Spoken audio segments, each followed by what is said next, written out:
Tempat menarik wajib singgah di Perlis. Taman ular dan reptilia Perlis.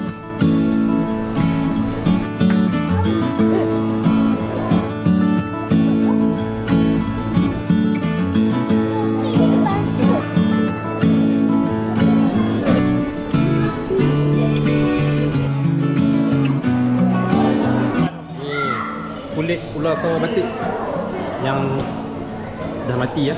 Kulit sawah ni, ular sawah ni dia pun jumpa kat Sik Kedah. Sebab masa tu dia tolak dia kena badan. Bila dia kena badan dia luka. Pihak sini apa? Pusat ular ni dah tolong lah, tapi 3 bulan dia mati juga. Ada kesan dia kena langgak tu, ada kesan dia kena langgak je tolak ada.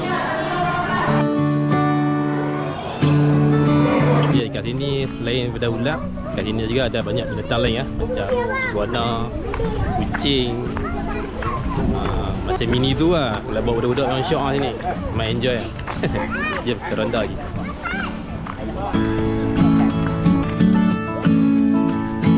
Okay, kat sini apa boleh mencapai keberanian hampa untuk pegang ular ni.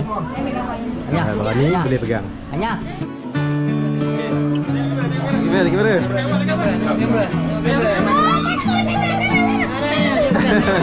Tengok kamera satu.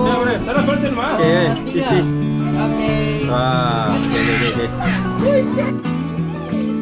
Akhirnya ada orang yang berani juga.